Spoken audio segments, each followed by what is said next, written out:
हम लोग आज भगवत गीता के 8वें अध्याय के 9-10 श्लोक को देख रहे हैं। मेरे पीछे कोई भक्त माइक पे भी बोलिए। कविं पुराणम् अनुशासितारम् कविं पुराणम् अनुशासितारम् अणोरणीयां स्मनुरस्मरेद्यः। अनोरणीयां सनुस्मरेत्। एक चीज हम लोग जब संस्कृत के श्लोक बोल रहे हैं, आपको ध्यान देना होगा कि जैसे आप देखिए यहाँ पे एक शब्द है परस्तात, है ना, और है सर्वस्य। तो जब हलंत नहीं लगेगा तो आपको त बोलना है, और अगर हलंत, क्षमा कीजिएगा, हलंत नहीं लगा है तो त बोलना है, और हलंत लगा है तो त। जैसे परस्तात होता अगर हलंत नहीं लगा रहता, हलंत लगा है तो क्या बोलेंगे? परस्तात। ये अंतर आप समझ पा रहे हैं? ये हर बार आप देखेंगे जब बीच में भी आएगा, मान लीजिए मनसा चले न, वैसे तो ना में कभी हलंत लगता नहीं है, मैं जब तक सही बोल रहा हूं, लेकिन जहां कभी जैसे दिव्यम, अगर माँ में हलंत नहीं लिखा होता तो क्या बोलते? दिव्यमा, दिव्यमा। लेकिन दिव्यम है क्योंकि इसमें हलंत लगा है, तो इस प्रकार से उच्चारण करना। आप समझ पा रहे हैं मैं क्या कह रहा हूं? फिर से बोलते हैं, परस्तात हो जाता अगर इसमें हलंत नहीं लगता, लेकिन इसमें है परस्तात। समझ पा रहे हैं? वो आ नहीं रहेगा। फिर से बोलते हैं, यस, हाँ, ठीक है, हलंत का ध्यान रखिएगा। कविम पुराणम अनुशासितारम। कविं पुराणम् अनुशासितारम्। अणो, अच्छा एक आपने ध्यान दिया इसमें हम माँ क्यों नहीं बोल रहे हैं? क्योंकि माँ के बाद हलंत है, उसके बाद अ है, तो जुड़ करके वो माँ दिख रहा है लेकिन उसमें हलंत लगा हुआ है। फिर से बोलते हैं, कैसे पता चला? संधि विच्छेद करेंगे तो समझ में आ जाएगा।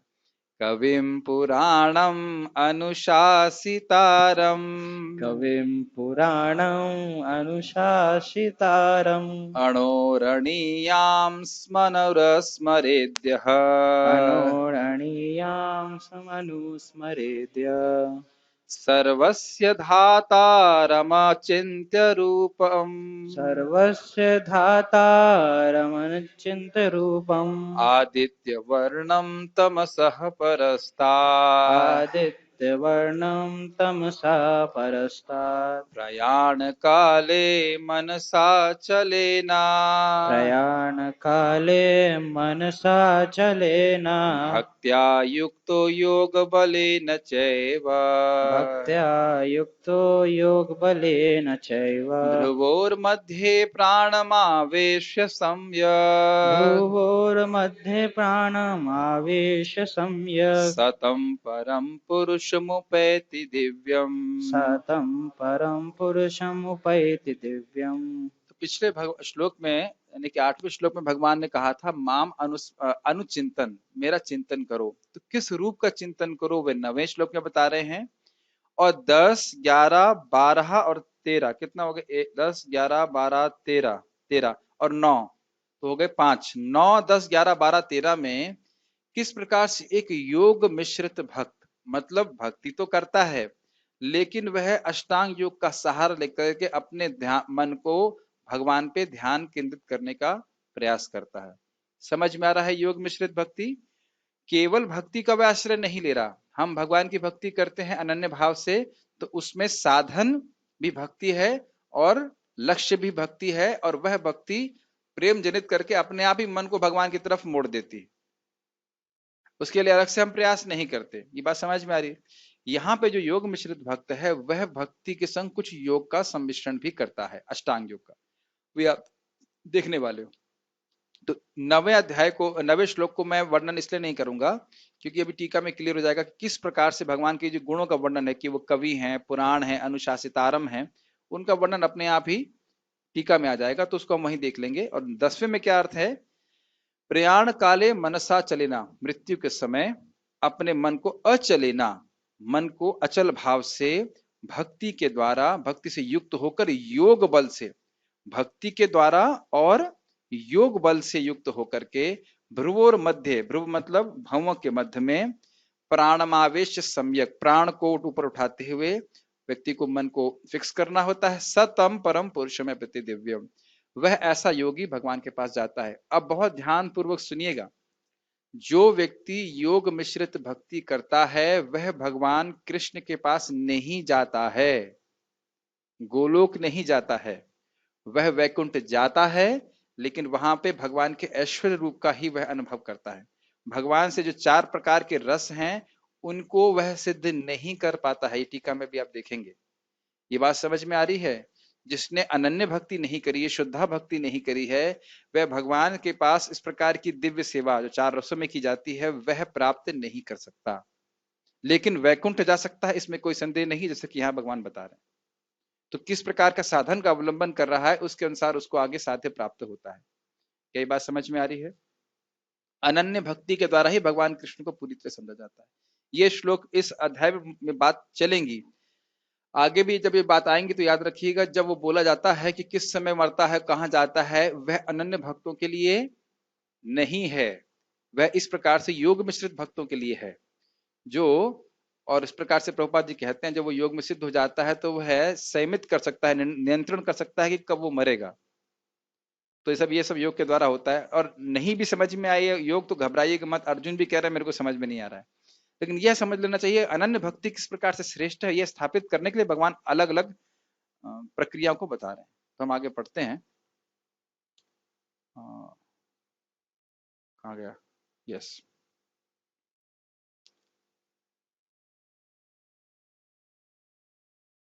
मनुष्य को चाहिए कि परम पुरुष का ध्यान सर्वज्ञ, पुरातन, नियंता, लघुतम से भी लघुतर, प्रत्येक के पालन करता, समस्त भौतिक बुद्धि से परे, अचिंत्य तथा नित्य पुरुष के रूप में करे। वे सूर्य की भांति तेजवान हैं और इस भौतिक प्रकृति से परे दिव्य रूप हैं। इन सब शब्दों के बड़े अच्छे अच्छे अर्थ हैं कि सूर्य के समान प्रकाशवान है, तो उसका अर्थ क्या है उसको भी टीका में पढ़ेंगे। मृत्यु के समय जो व्यक्ति अपने प्राण को भवों के मध्य स्थिर कर लेता है और योग शक्ति के द्वारा अविचलित मन से पूर्ण भक्ति के साथ परमेश्वर के स्मरण में अपने को लगाता है, वह निश्चित रूप से भगवान को प्राप्त होता है। कौन से भगवान के रूप को? वैकुंठ के ऐश्वर्यशाली रूप को भगवान के प्राप्त करता है। गीता भूषण टीका। योग के अभ्यास के बिना चेतना का अनन्यगामी होना बहुत कठिन है। इससे पहले क्या श्लोक हमने सीखा था? अभ्यास योग युक्तेना चेतसा न अन्यगामिना। तो अभ्यास की आवश्यकता, अभ्यास का अर्थ क्या था? भगवान की स्मरण आवृत्ति रूपी अभ्यास, बार बार बार बार बार बार भगवान का स्मरण करना। याद आ रहा है ये बात?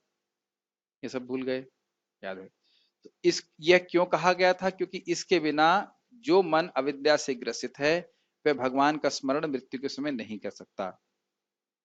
ठीक है। मैं एक भक्त से भी चर्चा कर रहा था कि हम लोग सोच भी नहीं सकेंगे और मरने का समय आ जाएगा। जैसे हम लोग पढ़ाई नहीं करते हैं तो सोचते हैं एग्जाम तो भी बहुत दूर है, और फिर देखते हैं एग्जाम आ गया, फिर हाथ पैर फूलना चालू कर जाते हैं। होता है कि नहीं होता? होता है कि नहीं? अब दिक्कत है कि वहां तो कुछ हद तक एग्जाम की डेट फिक्स होती है, लेकिन ये एग्जाम की डेट फिक्स भी नहीं है। ठीक है।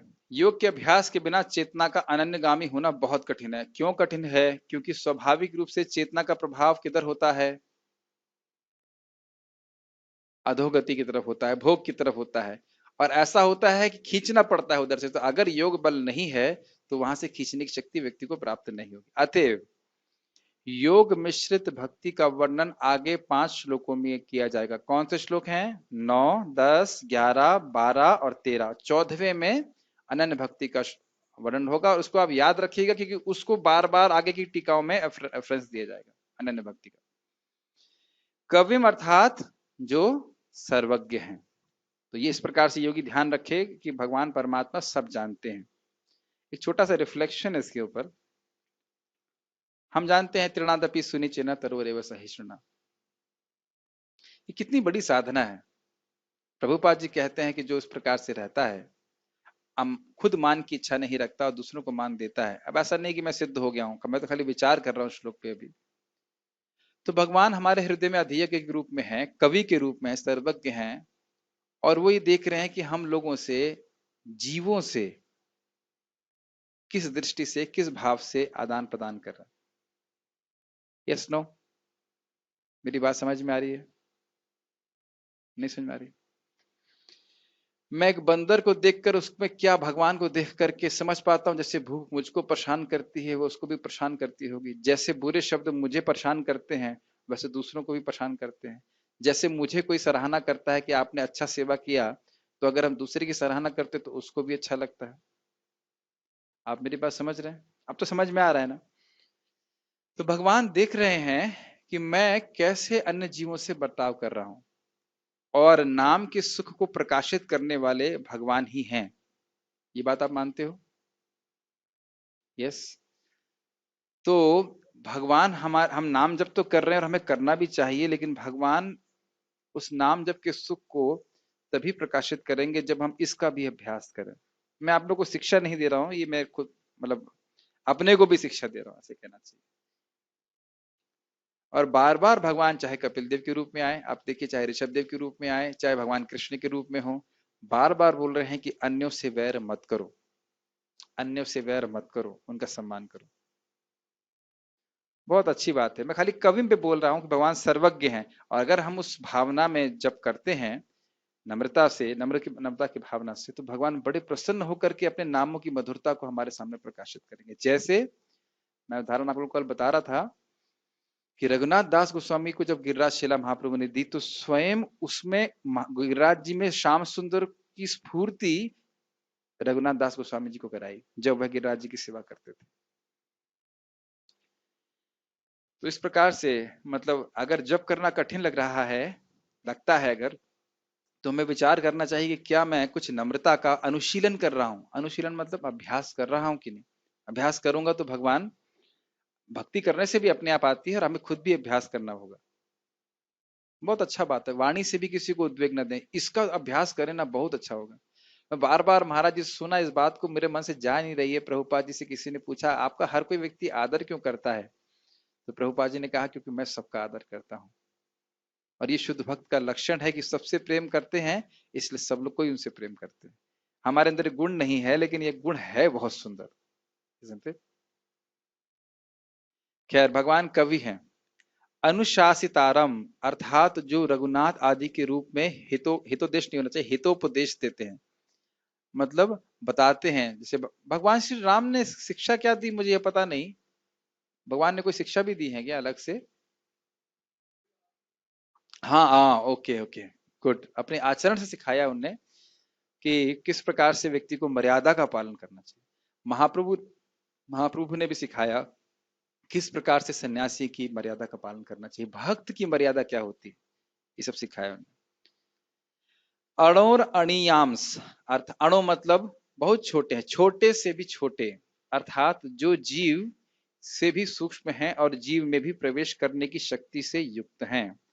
श्रुति भी कहती है, अंतः प्रविष्ट शास्ता जनानाम, वे अंतःकरण में प्रवेश करके लोगों को शिक्षा देते हैं। अंतःकरण में प्रवेश करके शिक्षा देते हैं अर्थात सारा ज्ञान भगवान ही स्फुरित कराते हैं। जैसे आज सुबह के प्रवचन में प्रभु जी ने जिस प्रकार से, यदि कोई प्रभुपाद जी से पूछे तो ये कहेंगे, तो मैंने प्रभु जी को पूछा, प्रभु जी आइडिया को कहाँ से आया, ऐसा तो हमने कभी सुना नहीं है, बहुत अच्छा लगा। तो बोले आचार्य लोग ऐसा करते हैं तो मैंने भी किया। तो मैं तुरंत जब वो प्रवचन कर रहे थे, तभी मैं सोच रहा था ये भगवान कुछ स्पेशल आइडिया दिए प्रभु जी को इस प्रकार से प्रेरणा देने के लिए। एकदम स्पष्ट दिखता है कि ये भगवान सबको प्रेरणा दे रहे हैं। बहुत अच्छा लगा इस प्रकार से। तो हम ये देख रहे हैं कि सभी में भगवान, इसीलिए मैं फिर से रिपीट करूंगा प्रभुपाद जी की प्रार्थना कि भगवान आप मेरे हृदय में हैं, मुझे प्रेरणा दीजिए कि मैं हमेशा आपके नामों का जप कर सकूं। मतलब नाम में इस प्रकार का रस प्रकट कीजिए ताकि मैं आपका हमेशा नाम का उच्चारण कर सकूं। यद्यपि वह अणु हैं, फिर भी वह सर्वव्यापी हैं, इसलिए कह रहे हैं सर्वस्य धातारम, अर्थात सारे विश्व को वह अपने में धारण करते हैं। जैसे आप लोग इस रूम में बैठे हैं, और रूम भी तो आप लोग के अंदर है ना। अब समझ में आया अलग बात क्या हो रही है? एक तरफ बोल रहे हैं अणु से भी छोटे हैं, और दूसरी तरफ कह रहे हैं पूरे विश्व को धारण करने वाले हैं। तो यह उनकी अचिंत्य शक्ति है। परंतु यह कैसे संभव है? अरे भाई, कोई छोटा से छोटा है तो पूरे जगत को कैसे धारण कर सकता है? तो उस पे कह रहे हैं कि अचिंत्य रूपम, अर्थात उनका रूप अचिंत्य है। आपको याद है मैंने एक बार बताया था कि भगवान का रूप असीमित हो सकता है, इसमें अचिंत्यता क्या है, किसी को याद आ रहा है? भगवान का रूप असीमित है, इसमें विरोधाभास क्या है? तथाकथित विरोधाभास क्या है? किसी को याद है? माइक पे बताइए, माइक पीछे रखा है आपने। क्योंकि यही बात यहाँ पे भी आ रही है। हाँ नहीं होता? हाँ, असीमित होते हुए सीमित है वो। असीमित होते हुए भी सीमित प्रतीत हो रहा है। हाँ, तो बताइए इसका अर्थ क्या है? देखिए, मैंने समझाया था कि हारमोनियम का एक रूप है क्योंकि इसकी एक परिधि, एक सीमा है। अब याद आ गया? अगर कोई वस्तु असीमित होगी तो उसका रूप नहीं होना चाहिए, लेकिन यह किसके ऊपर लागू होता है? भौतिक रूप के ऊपर। लेकिन भगवान का रूप क्या भौतिक है? नहीं, इसलिए छोटे से छोटे भी हैं, उनका परिमाण भी है। जैसे हमने बात किया था, अंगूठे के साइज के बराबर हमारे हृदय में है, और पूरे विश्व के धातारम भी हैं, धारण करने वाले भी हैं, असीमित भी हैं। वह ब्रह्म। अब ब्रह्म का अर्थ क्या है? पर ब्रह्म। ब्रह्म का अर्थ जीव वाला ब्रह्म नहीं लेना चाहिए। वही भगवान है जो मध्यम परिमाण के हैं और पुरुष रूप में है। मध्यम परिमाण मतलब अंगूठे के साइज के, अंगुष्ठ मात्रम, अंगूठे के साइज में भगवान, अंगूठे की लंबाई के बराबर भगवान हमारे हृदय में है और पुरुष रूप में है। इस श्लोक में यह भी कहा गया कि वह परमाणु से भी छोटे हैं, अतएव भगवान सबसे छोटे भी हैं। साथ ही इस यानी कि किसी भी वस्तु में भगवान से ज्यादा कुछ नहीं है, छोटेपन में या बड़ेपन में कोई भगवान से बढ़कर नहीं। साथ ही यह इस श्लोक में यह भी कहा गया कि वे अंदर, अपने अंदर पूरे विश्व को धारण किए हुए हैं, अतएव वह सबसे बड़े भी हैं। इसमें युक्ति का अवकाश नहीं है। ये समझ में आई लाइन? इसका अर्थ क्या होता है? युक्ति अवकाश मत अर्थात इसमें कोई लॉजिक नहीं लगा सकते आप, भौतिक लॉजिक नहीं लगा सकते कि कोई वस्तु अगर बहुत छोटी है तो वह सबसे बड़ी कैसे हो सकती है, उसको वह किस क्यों नहीं लगा सकते? क्योंकि यह वस्तुएं, यह लॉजिक जो है वह भौतिक वस्तु के रूप पर आरोपित किया जा सकता है, लागू होता है, लेकिन आध्यात्मिक वस्तु आध्यात्मिक रूप पे आरोपित नहीं होता। ये बहुत सुंदर अर्थ है। देखिए, भगवान स्वयं प्रकाशवान हैं, आदित्य वर्णम अर्थात सूर्य के समान वह स्वयं को और अन्यों को प्रकाशित करते हैं। कितना सुंदर अर्थ है ना? आप लोगों को पता नहीं इसमें कुछ सुंदर लग रहा है कि नहीं लग रहा है, लेकिन अगर आप विचार करें कि भगवान सूर्य को कोई प्रकाश देता है और वह सबको प्रकाश देते हैं, और आप जानते हैं कि एकदम गुप्त अंधेरा हो तो ना हम सूर्य को देख सकेंगे ना हम स्वयं को देख सकेंगे, ठीक है? लेकिन जब सूर्य उदित हो जाता है तो हम सूर्य को भी देख लेते हैं और स्वयं को भी देख लेते हैं। यस, समझ में आ रहा है? ये बहुत कठिन, ठीक है? तो जब व्यक्ति को भगवान का साक्षात्कार होता है भक्ति के माध्यम से, तो वह भगवान का भी अनुभव करता है और स्वयं का भी अनुभव करता है। इसलिए यहाँ पे आदित्य वर्णम कहा गया। समझ में आ रहा है आदित्य वर्णम क्या? ठीक है। भगवान चैतन्य महाप्रभु के वर्ण संबंध में कौन सा वर्णम कहते हैं? कृष्ण वर्णम तो सा कृष्णम, हाँ, गौर वर्ण भी कहते हैं, ठीक। तमसः परस्तात अर्थात माया कभी भी उनको स्पर्श नहीं कर सकती है, वह मायातीत हैं। जैसे देखिए, आदित्य वर्णम तमसः परस्तात, कितना सुंदर है। जिस प्रकार से सूर्य कभी भी अंधकार के द्वारा ग्रसा नहीं जा सकता, तमो ग्रस ग्रस, हमारे प्रभु जी ने आज बताया था, क्या था वो? नवः तेजस तेजसे, और उसके बाद तमो ग्रस ग्रस। बहुत सुंदर था कि तेज के भी तेज हैं। सूर्य का तेज कहाँ से आता है? ब्रह्म से, जो भगवान की प्रभा है।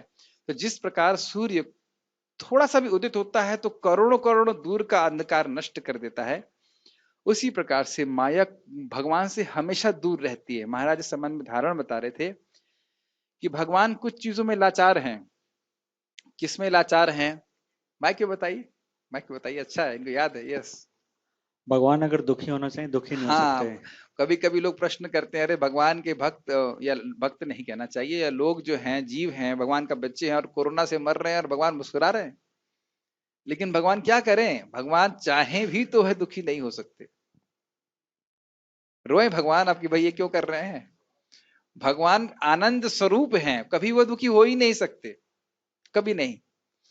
जैसे उदाहरण बताइए, कंप्लीट कीजिए उदाहरण। जैसे बोलिए बोलिए बोलिए, घबरा क्यों रहे? हाँ, सूर्य, यस। जैसे सूर्य कभी अंधेरा, करोड़ों साल से अंधेरा है एक रूम में। ना ना ना ना ना ना ना। अच्छा, सूरज अंधकार के दर्शन नहीं कर सकता। हाँ और जैसे लक्ष्मी जी, आप ऐसे बता रहे हो मुझे पहले से पता है, ऐसे बताइए कि मुझको नहीं पता है। हाँ लक्ष्मी जी कभी निर्धनता का दर्शन नहीं कर सकती। हाँ, जैसे लक्ष्मी जी कभी निर्धनता का दर्शन नहीं कर सकती। और एग्जाम्पल, सरस्वती जी कभी वो नहीं हो सकती, बुद्धि हाँ सरस्वती जी कभी मूर्ख नहीं हो सकती। और सूरज कभी नहीं अंधकार देख का सकते। स्पर्श नहीं कर सकता, इसलिए इसी प्रकार से माया देवी कभी भगवान को स्पर्श नहीं कर सकती, वो दूर रहती हैं। छाये व यस्य विवनानि बिभर्ति दुर्गा। ठीक है, माया को बनाने वाला माया से परे होता है, यानी कि जेल बनाने वाला जो राजा है वह जेल में नहीं जाता है।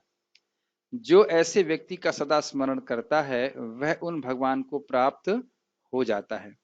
इस श्लोक की आखिरी पंक्ति अगले श्लोक की अगली पंक्ति से जुड़ती है, मतलब 10वें में जुड़ रही है। जो व्यक्ति भक्ति अर्थात परमात्मा के प्रेम के द्वारा और योग बल अर्थात समाधि के अनुभव के संचित संस्कारों के द्वारा, इसका अर्थ क्या है, जब वह उसने अपना जीवन था उसमें जो वह योग का अभ्यास कर रहा था उसका संस्कार बन रहा था मन में। बहुत ध्यान पूर्वक सुनिए, नहीं तो ये बात समझ में नहीं आएगी, ये थोड़ा कठिन है, थोड़ा समझिए इस बात को। जैसे जैसे वह योग का अभ्यास कर रहा है उसकी अविद्या का नाश हो रहा है और योग का संस्कार मन में बन रहा है। क्या आप लोगों को अनुभव होता है कि भक्ति करने से कुछ कुछ अंधकार नष्ट हुआ है हृदय का और भक्ति करने का संस्कार मन में आया है? समझ में आ रहा है? यही भक्ति करते रहेंगे जैसे जैसे, तो क्या भक्ति का संस्कार बढ़ता जाएगा कि नहीं, और अविद्या क्रमशः कम होती जाएगी कि नहीं? मैं योग के संबंध में नहीं बोल रहा हूँ, योग और भक्ति को एकदम ऐसे क्या कहते हैं मैपिंग कर रहा हूँ।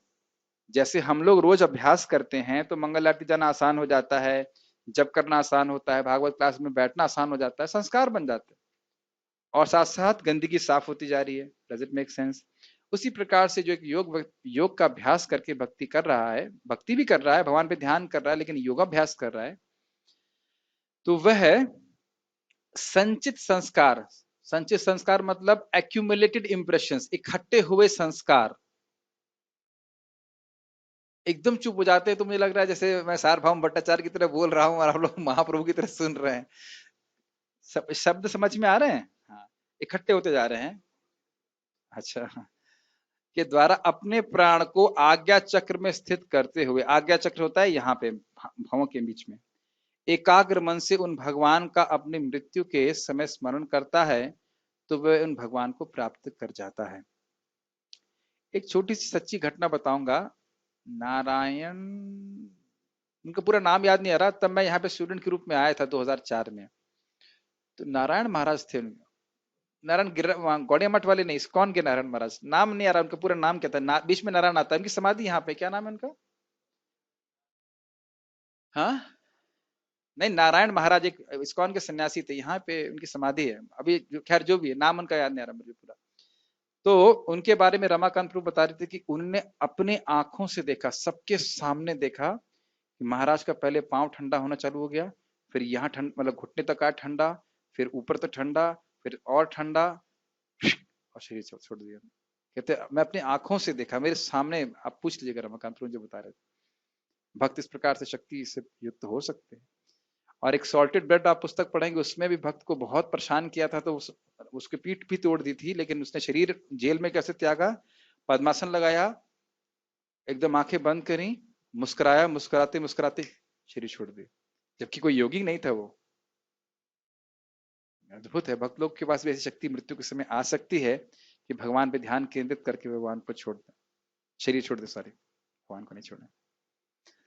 तात्पर्य, यस प्रभु कुछ कहना चाहते हैं? माइक पे बोलिए, माइक दीजिए इनको। तो देखिए एक छोटी सी बात कहना चाहता हूं।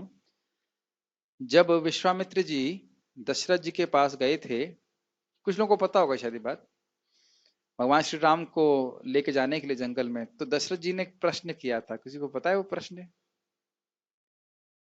आपका जन्म मृत्यु पे जय का प्रोग्राम कैसे चल रहा है?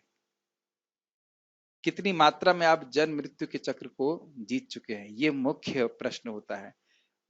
एक और प्राय लोग क्या पूछते हैं, हाउ आर यू, आप कैसे हो, हाँ खाना पीना सही चल रहा है कि नहीं। लेकिन उनका प्रश्न बहुत अच्छा था। एक आध्यात्मिकवादी व्यक्ति से ही पूछना चाहिए कि भजन कैसे चल रहा है, क्या आप जन्म मृत्यु के चक्र पे विजय प्राप्त करने के लिए कितनी प्रगति कर ली है।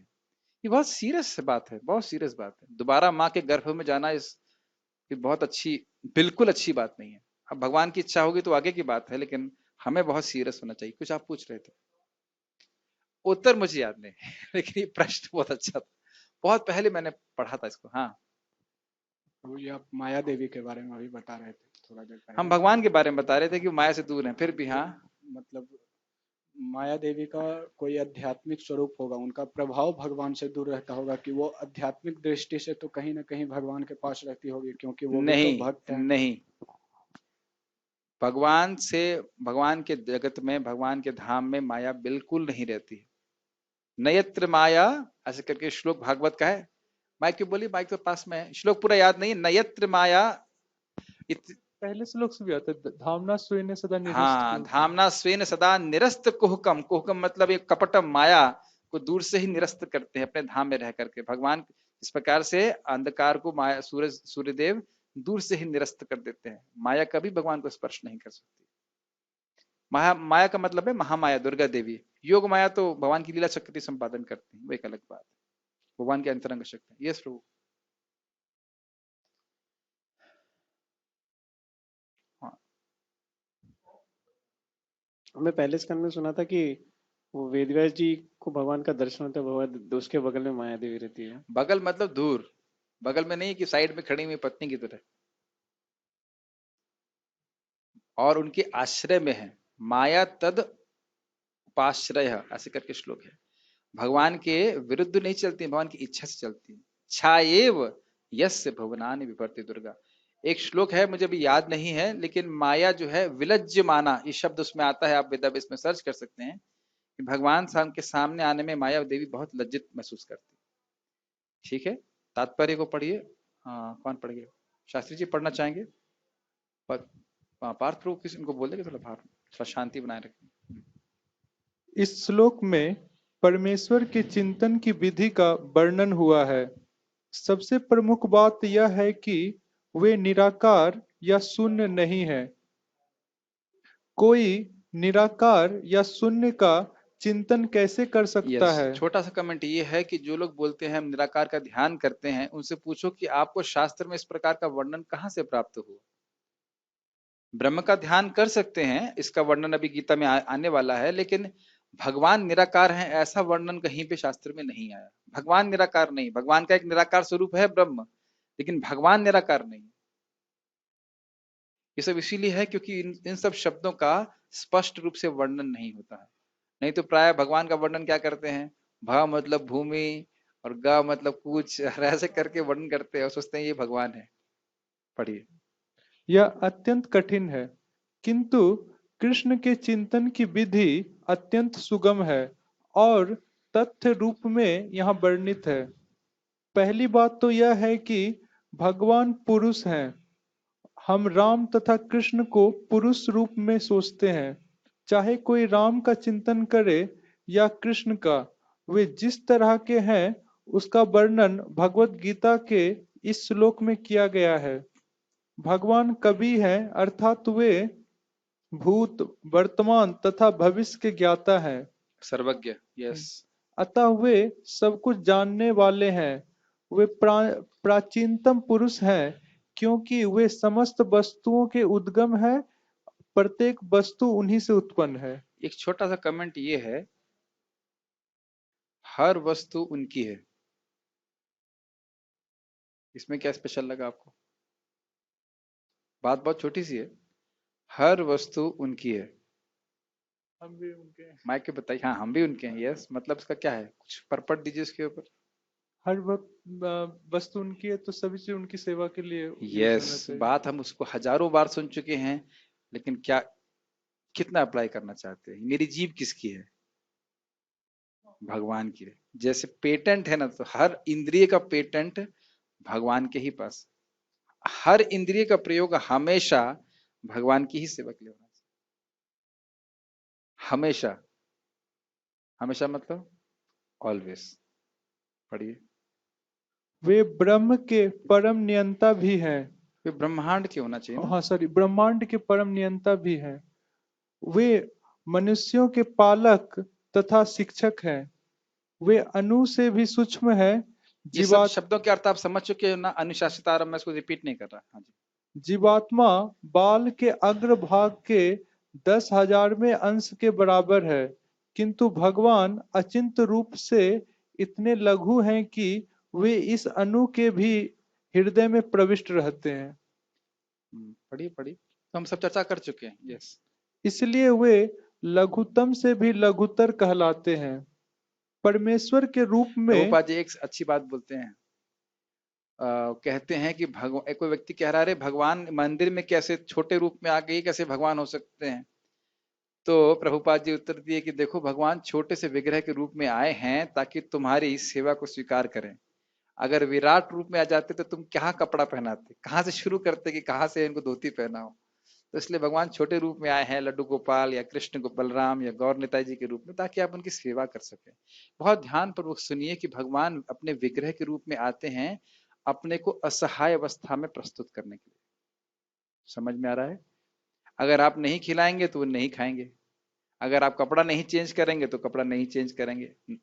अगर बस आप स्नान नहीं कराओगे तो स्नान नहीं करेंगे।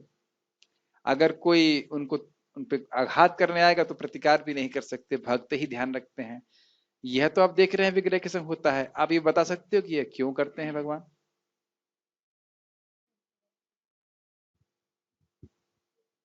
क्योंकि उनके भक्त उनके प्रति प्रेम उत्पन्न हो सके। यस, ताकि भक्तों का प्रेम हो सके। जैसे मैं इंडोनेशिया गया था, तो वहां पे भूकंप आया, तो वहां के जो हेड पुजारी हैं उनको विग्रह से बहुत प्रेम है। तुरंत वो मंदिर में गए और घबरा रहे थे, मतलब कुछ कर नहीं सकते, लेकिन घबरा रहे थे, अरे क्या हो जाएगा, कृष्ण को क्या हो जाएगा, इस प्रकार से। वो भूकंप कौन दे रहा है? कृष्ण स्वयं दे रहे हैं। कृष्ण की इच्छा के बिना भूकंप नहीं आ सकता। लेकिन भक्त का भाव है, कृष्ण को क्या हो जाएगा, कृष्ण को क्या हो जाएगा, इस प्रकार से। जैसे माता यशोदा का चिंता थी ना, क्या था?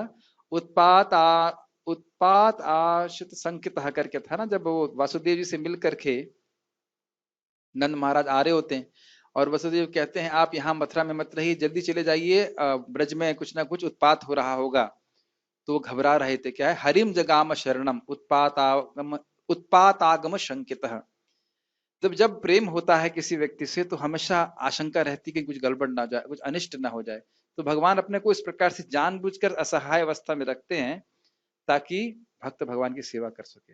मैं खाली ये बोल रहा था कि लघु से भी लघुतर होकर भगवान इस जगत में भी विग्रह के रूप में आते हैं, उनकी सेवा कर सके। तो भगवान बड़े से भी बड़े हैं और छोटे से छोटे भी हैं। इतने छोटे भी हैं कि आपके डब्बे में बंद कर दें उसको, शालिग्राम के रूप में। छोटे से शालिग्राम में आप उनको स्नान करा दीजिए और बंद कर दीजिए डब्बे में। ये बृहद भागवतामृत में एक ब्राह्मण देखता है कि एक ब्राह्मण ने शालिग्राम की सेवा किया, फिर डब्बे में बंद कर दिया, तो उससे बड़ा दुख हुआ। कहता रे, भगवान जो जगत के ब्रह्मांड के पति हैं उनको आपने डब्बे में बंद कर दिया। तो कहते अरे मैं गरीब ब्राह्मण हूं, मैं दिन भर कैसे भोग लगाऊंगा, सेवा करूंगा, ऐसे करके वो बोलते हैं। बहुत बहुत प्रेम में आदान प्रदान है इस प्रकार से। यस। परमेश्वर के रूप में वे परमाणु में तथा लघुतम के भी हृदय में प्रवेश कर सकते हैं और परमात्मा रूप में उसका नियंत्रण करते हैं। इतना लघु होते हुए भी वे सर्वव्यापी हैं और सबों का पालन करने वाले हैं। इन सब शब्दों की हमने चर्चा कर ली है। यस। उनके द्वारा इन लोकों का धारण होता है। प्रायः हम आश्चर्य करते हैं कि ये विशाल लोक किस प्रकार वायु में तैर रहे हैं। हाँ, ये एक अच्छी बात है। जब गुरुत्वाकर्षण का विज्ञान या लॉ को क्या बोलते हैं, ग्रेविटेशनल लॉ में लॉ को क्या बोलेंगे, नियम। जब गुरुत्वाकर्षण का नियम न्यूटन ने नहीं ढूंढा था, तब क्या सेब नीचे नहीं गिर रहे थे? तो गुरुत्वाकर्षण का नियम किसका है? भगवान का। और ये ध्यान देना चाहिए जिन्होंने फिजिक्स नहीं पढ़ी है कि जो गुरुत्वाकर्षण का नियम है ये एग्जैक्ट नहीं है। जो न्यूटन ने ढूंढा है वो एग्जैक्ट नहीं है। पढ़े हैं आप लोग उसको? G m1m2/r², जो जानता है फिजिक्स, ये एग्जैक्ट नहीं है। लेकिन अगर मैं ये कहूं कि गुरुत्वाकर्षण का नियम एकदम एग्जैक्ट है तो आप मानेंगे? मैंने थोड़ा गलत बोल गया, फॉर्मूला एग्जैक्ट नहीं है ये कहना चाहिए। G m1m2 हाँ ये कैसे ही बोल रहे हैं, जी की वैल्यू सही को पता नहीं है कि ठीक से। लेकिन यदि कोई कहे कि गुरुत्वाकर्षण का नियम एकदम सही है, एकदम एग्जैक्ट है, तो आप मानेंगे? मेरा प्रश्न समझ में आ रहा है? हाँ, नहीं तो पृथ्वी की जिस नियम से चल रही थी वो कहीं और भाग जाएगी। तो जो मगर वैदिक गति के अनुसार संकर्षण के कारण से हो रहा है। तो मैं वही बोल रहा हूँ कि संकर्षण देव जो है, जो शक्ति से धारण किए हैं, वो बिल्कुल एग्जैक्ट है कि नहीं? भाई नियम अपने आप में कुछ नहीं होता है, वो शक्ति कहीं से, शक्तिमान से आ रही है ना, है कि नहीं? तो ये बात है। आपको एक कोई कथा सुना सकते हैं, वो न्यूटन वाली कथा, इस संबंध में बहुत सुंदर बात है, आपको याद है? यस, ये तो हम लोग उसमें पढ़ते ही हैं, डिस्कवरी ऑफ सेल्फ। एक एक न्यूटन का दोस्त आया था उनसे मिलने के लिए, और तो उसने सौर मंडल का, सूर्यमंडल का वो मॉडल बनाया था। हाँ, सूर्य मंडल का मॉडल बनाया। तो उस व्यक्ति ने कहा कि ये कितना सुंदर मॉडल है, ये किसने बनाया? तो न्यूटन ने कहा ये अपने आप ही आ गया। तो कहा अरे आप मजाक करने के लिए सुबह सुबह मैं ही मिला हूं, ये अब इतना सुंदर मॉडल अपने आप कैसे आ सकता है? तो उन्होंने कहा कितने आश्चर्य की बात है कि यह मॉडल जिसमें छोटे छोटे, एक मतलब कह सकते हैं एक मॉडल प्रमाण छोटे छोटे ग्रह हैं, इसमें कोई जीवन नहीं है, पानी नहीं है, कुछ भी नहीं है, कोरोना भी नहीं है, बीमारी भी नहीं है, कोई लोग नहीं है, उनको आप कह रहे हो कि ये किसी ने बनाया है? अपने आप नहीं आ सकता, और पूरा जगत जो है वो बिना किसी के बनाए ही आ गया। तो न्यूटन आस्तिक वैज्ञानिक थे, विज्ञान देख करके बस समझ पा रहे थे कि भगवान है। यहाँ ये बात हो रही है, प्रभुपाद बता रहे हैं कि विशाल लोग किस प्रकार से वायु में तैर रहे हैं, धारण कर रहे हैं भगवान। पढ़िए। यहाँ यह बताया गया है कि परमेश्वर अपनी अचिंत शक्ति द्वारा इन समस्त विशाल लोकों तथा आकाश गंगाओं को धारण किए हुए हैं। इस प्रसंग में अचिंत शब्द अत्यंत सार्थक है। ईश्वर की शक्ति हमारी कल्पना या विचार शक्ति के परे है, इसीलिए अचिंत कहलाती है। हाँ, तब याद आ रहा है ना, अचिंत हमने क्यों समझाया था? किस संबंध में मैंने अचिंत का वर्णन किया था? भगवान छोटे से भी छोटे हैं, फिर भी पूरे जगत को धारण किए हुए हैं। उसी प्रकार से भगवान अपनी अचिंत शक्ति से, अतः श्री कृष्ण नामादि न भवेद ग्राह्यम इंद्रिये सेवोन्मुखे जीवदौ स्वयमेव स्फुरत अधा। टीका बाई अनंत कृष्ण प्रभु, समझाइए।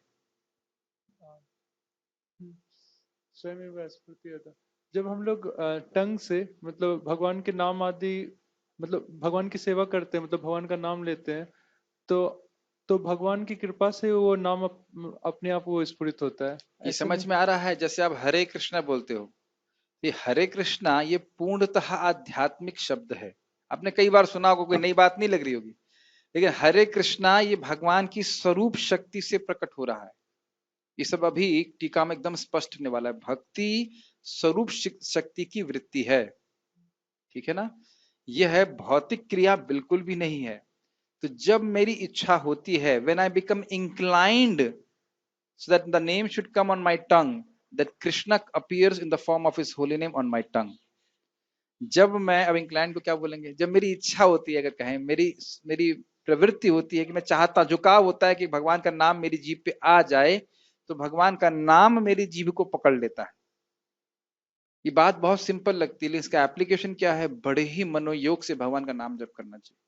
भगवान अचिंत शक्ति से भगवान आ रहे हैं। अब इसको और खोल के समझाएं। आपको याद है मैंने सिखाया था परा, पश्यंती, मध्यमा और वैखरी। वैखरी शब्द जो है वो जो आप मेरे वाणी से सुन रहे हैं, और परा जो है बहुत सूक्ष्म होता है। तो परा वाक शुद्ध आध्यात्मिक शब्द होता है। उस रूप में भगवान प्रवेश करते हैं हमारे एकदम नीचे वाले चक्र, क्यों क्या नाम था उसका, मणिपुर कहते हैं? नहीं, मणिपुर नहीं, उसके नीचे होता है, एकदम रीढ़ की हड्डी के नीचे वाले भाग में वो चक्र कहते हैं, उसका नाम भूल रहा हूं मैं भी, मूलाधार चक्र। मूलाधार चक्र से क्या शब्द यूज किया था मैंने अभी, कौन सा नाम था वो, नहीं, पश्यंती, परावाक, परावाक यानी परा शब्द के रूप में वो प्रवेश करते हैं और फिर उसके बाद वैखरी के रूप में वो उपस्थित होते हैं। तो ये शुद्ध करने वाला है। मुझे समझ मैं खाली इसलिए बोल रहा हूं कि इसको सामान्य बात ना समझिएगा, नहीं समझ पा रहे हैं, लेकिन हरे कृष्णा साक्षात कृष्ण है। जब भक्ति में आगे बढ़ते चले जाएंगे तो हम समझ पाएंगे अपने आप। जैसे नाम आदित्य वर्ण, भगवान कृष्ण आदित्य के समान है, ऐसे नाम भी आदित्य के समान है। ये हमारे हृदय में उदित होकर के जैसे जैसे अज्ञान को नष्ट करते चले जाएंगे, वैसे वैसे हम भगवान के नाम की महिमा को समझ पाएंगे। वेद इस बात को बोलता है कि नाम, हे भगवान, आपके नाम को हम पूर्णतः नहीं समझ सकते, थोड़ी थोड़ी महिमा समझें और बार बार उच्चारण करेंगे तो आपकी कृपा से हम आपको समझ पाएंगे। ये पूरी तरह से, इसमें कोई संदेह नहीं करना चाहिए। हम नहीं समझ पा रहे हैं, ये हमारी अयोग्यता है, और उस अयोग्यता को दूर करने के लिए भगवान का नाम जप करते रहना चाहिए। धीरे धीरे उनकी कृपा से हम समझ पाएंगे। कुछ प्रश्न करना चाहते हैं, माइक दीजिए। मैं अचिंत शक्ति पे बोल रहा हूँ, अचिंत बात ध्यान रखना चाहिए। जैसे भगवान भी अपने फोटो से अभिन्न है, अपने इसी प्रकार से भागवत से अभिन्न है, इसी प्रकार से नाम से भी अभिन्न है। यस, जब हम कोई भी वैखरी शब्द हमारे मुख से, वैखरी शब्द मुख से निकलता है, हाँ, निकलता है, तो वो सबसे पहले परा आध्यात्मिक रूप में हमारे मूलाधार चक्र में जाता है। हाँ, नहीं, देखिए पॉइंट ये है कि अगर वह शब्द भौतिक इच्छा से ना बोला गया हो तो, अगर भोग की इच्छा से बोला गया है तो फिर वह शुद्ध शब्द नहीं है। अपितु अब मैं कुछ और बोलूंगा तो बहुत हैवी हो जाएगा, लेकिन सुन ली इस बात को। यह चीज श्रीमद् भागवत में बताई गई है। नारद जी बताते हैं क्यों हमारा मन संयमित नहीं होता है। वाणी को संयमित न करने से, वाणी से भगवान के अलावा हम जो कुछ भी वर्णन करते हैं वह हमारी बुद्धि और मन को ऐसे घुमा देता है जैसे लंगर रहित नाव, लंगर समझते हैं, लंगर, लंगर रहित नाव को चक्रवात घुमा दे। क्या उदाहरण दिया मैंने, माइक पे बताइए, घुमाइए। मतलब अगर वाणी से हम भगवान के वो वर्णन न करें तो हाँ, हमारी बुद्धि को ऐसे घुमा देता है जैसे लंगर रहित नाव को चक्रवात घुमा यस, देता है। इसीलिए इतना खतरनाक है बिना वाणी के संयम के। इसीलिए वाचो वेगम मनस क्रोध वेगम, जब तक वाणी का वेग हम संयमित नहीं करेंगे, मन का वेग संयमित नहीं हो सकता। हमारा जो वैखरी मुख से भौतिक शब्द निकलते हैं, हाँ, उसका कहाँ होता है सोर्स? उसका अब उस पर हम बहुत एनालिसिस करने की क्षमता मेरे पास भी नहीं है। इतना समझ लेना चाहिए कि हरे कृष्ण है वह शब्द पूरी तरह से आध्यात्मिक है। अपितु अगर इन भौतिक शब्दों में कदाचित हरि नाम मिला हुआ है तो यह भी शुद्ध करने वाले होते हैं। तद्वाग विसर्ग जनताग विप्लव यस्मिन् प्रतिश्लोकम अबद्धमत अपि नामानि अनंतस्य यशवंकतानि यत् शृण्वन्ति गायन्ति गणन्ति साधुः। कोई वाक्य है उसमें लिख दिया हरे कृष्णा, बहुत बढ़िया है, तो वैसे बढ़िया शब्द तो भौतिक है, लेकिन हरे कृष्ण उसमें है तो वह भी शुद्ध करने वाला हो जाता है। मैं खाली इस बात पे बोल रहा हूँ कि हमारे लिए अचिंत है, और इसको हम तभी समझ पाएंगे जब हमारा हृदय पूरी तरह शुद्ध होगा, वह भी नाम की कृपा से होगा। पढ़िए। इस बात का खंडन कौन कर सकता है? वे भौतिक जगत में व्याप्त हैं, फिर भी इससे परे हैं। हम इसी भौतिक जगत को ठीक ठीक नहीं समझ पाते जो आध्यात्मिक जगत की तुलना में नगण्य है। तो फिर हम कैसे जान सकते हैं कि इसके परे क्या है? अचिंत का अर्थ है इस भौतिक जगत से परे, जिसे हमारा तर्क, नीति शास्त्र तथा दार्शनिक चिंतन छू नहीं पाता और जो अकल्पनीय है। इस अतः बुद्धिमान मनुष्य को चाहिए कि व्यर्थ के तर्कों तथा चिंतन से दूर रहकर वेदों, भागवत गीता तथा भागवत जैसे शास्त्रों में जो कुछ कहा गया है उसे स्वीकार कर ले और उनके द्वारा सुनिश्चित किए गए नियमों का पालन करे। इससे ज्ञान प्राप्त हो सकेगा। आज भी हमने सुना था ना, ब्रह्म संहिता 5वां अध्याय का 59, 59 को क्या बोलते हैं, 59वें श्लोक में क्या बोला गया था? शास्त्रिक श्रद्धा, धार्मिक आचरण और निरंतर अभ्यास के द्वारा हमें परम शुद्ध भक्ति प्राप्त होगी।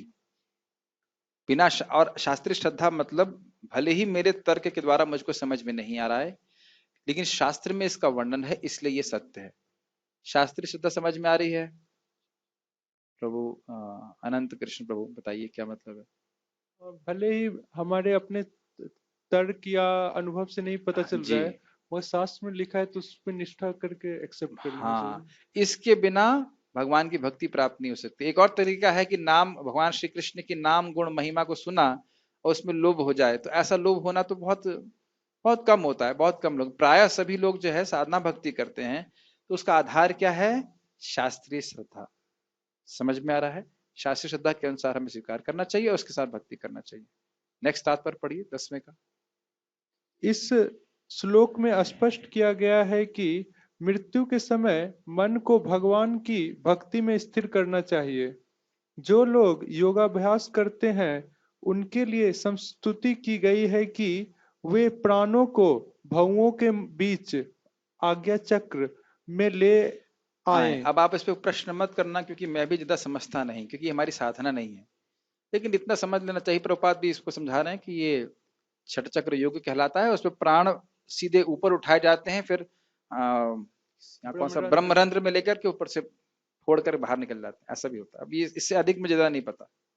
यस, यहाँ पर षट चक्र योग के अभ्यास का प्रस्ताव है, जिसमें 6 चक्रों पर ध्यान लगाया जाता है, परंतु निरंतर कृष्ण भावनामृत में लीन रहने के कारण शुद्ध भक्त भगवत कृपा से मृत्यु के समय योगाभ्यास के बिना भगवान का स्मरण कर सकता है।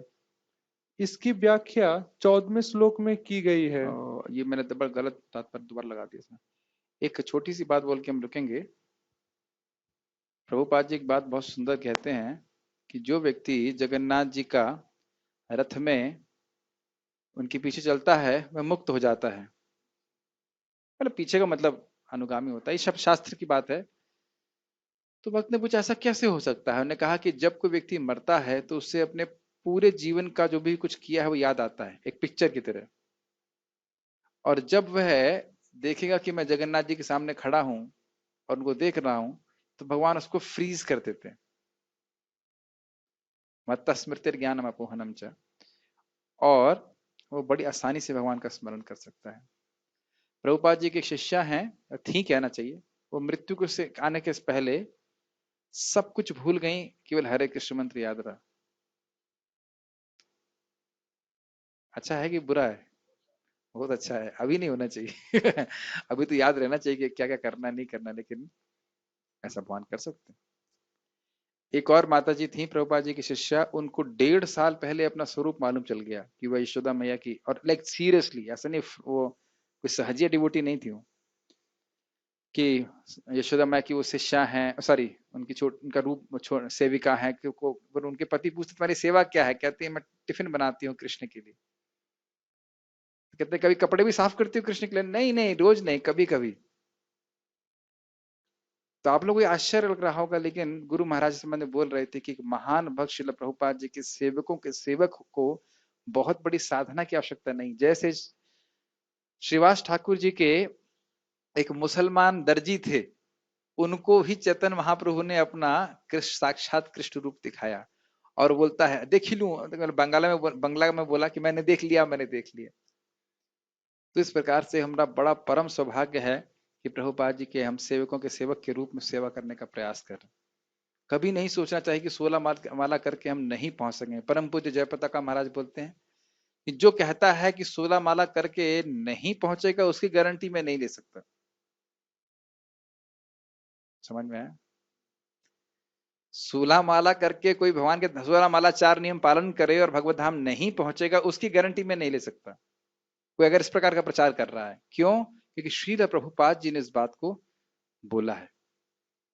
ध्यान दीजिएगा इस बात को कि भगवान हमेशा अपने भक्तों की बात को सत्यापित करते हैं। जैसे कि आप वसुदेव दत्त नाम था ना, उनकी बात हो। मैं खाली बोल रहा हूं कि हमें बस ये देखना है कि हम प्रभुपाद जी की इच्छा को पूर्ण करे। एक और आपको सच्ची घटना बताना चाहता हूँ, प्रबोधानंद महाराज ने बताई थी। ऐसी घटना है कि आप आश्चर्यचकित हो जाएंगे। महाराज जी ऑफिस में आए, मुझे खुद बताए हैं इसलिए कोई इसमें कर्णपाठा वगैरह कुछ भी नहीं है। बोले कि जिस दिन अगले दिन मेरा सन्यास होना था, बहुत ध्यानपूर्वक सुनिए, महाराज खुद बोले अगले दिन मेरा सन्यास होना था और मैं फ्रस्ट्रेट था कि 24 साल हो गए कुछ हुआ नहीं। ऐसे महाराज ने बोला। आप पूछ लेना महाराज से जाकर, मैं रिकॉर्ड कर रहा हूँ, महाराज से पूछ लेना। 24 साल हो गए, मैं कुछ नहीं हुआ, मैं अब बाबा जी बन जाऊंगा या जो भी राधा कुंड चला जाऊंगा। बैग उनने पैक कर लिए थे और रात में प्रभुपाद जी स्वप्न में आए, उनको दिखाई पड़ रहे थे कि समाधि से बाहर निकल रहे हैं और अपने घर से बाहर निकल रहे हैं, और उन्होंने कहा कि तुम प्रचार करो, सब कुछ तुम्हें प्राप्त हो जाएगा। फिर अगले दिन महाराज ने संन्यास लिया और महाराज प्रचार कर रहे हैं। अर्थात ये प्रबोधानंद महाराज, साधु कृपा नाम बिना प्रेम नहीं हुए। प्रभुपाद की कृपा से हम सबको भगवत प्रेम प्राप्त हो सकता है। उनको प्रसन्न करने का हमें प्रयास करना चाहिए, और वही वो यही चाहते हैं। उनका एक बार भूरिजन प्रभु यहाँ प्रवचन कर रहे थे और उस समय नारायण महाराज जो गौड़ी मठ के थे, उनका स्मरण क्या होता है, दिवस होता है, स्मरण दिवस। तो उसमें वह बोलते बोलते एकदम फूट फूट के रोने लगे बच्चे की तरह, भूरिजन प्रभु। वो कह रहे थे कि नारायण महाराज प्रभुपाद के बारे में कहते थे कि प्रीचिंग वॉज हिज भजन। प्रभुपाद जी का भजन जो है वह प्रचार था। और ऐसे पता नहीं, मुझे आज तक समझ में नहीं आया कि क्यों रोए, ऐसे रो रहे थे बच्चे रोते ना, भू भू करके रोना चालू कर दिए। भूरिजन प्रभु कितने गंभीर वैष्णव है, मैं समझ ही नहीं पाया, एकदम रोना चालू कर दिए। फिर मैं तो एक छोटा सा शूद्र जीव, मैं थोड़ा अंदाजा लगा रहा था कि वो समझ सकते हैं कि किस प्रकार से प्रभुपाद जी ने अमेरिका जाकर के जो प्रचार किया, ऐसा कोई वैष्णव नहीं, ना कोई किया, ना भूतो ना भविष्य, कोई नहीं कर सकता।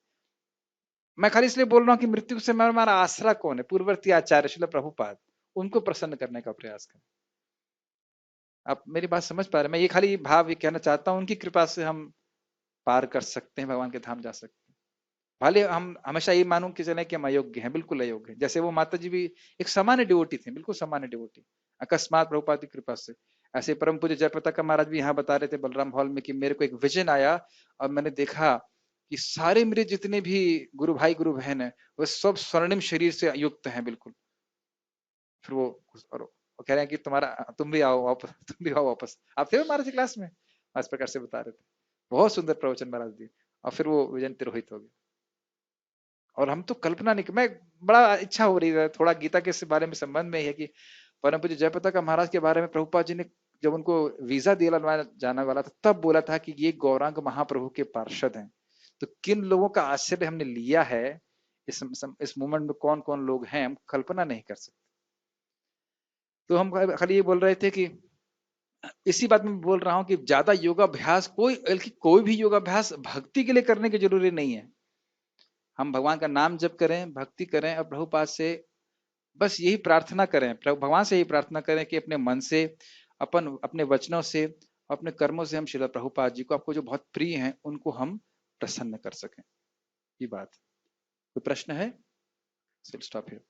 श्रीमद् भगवद गीता की जय। श्रील प्रभुपाद की जय।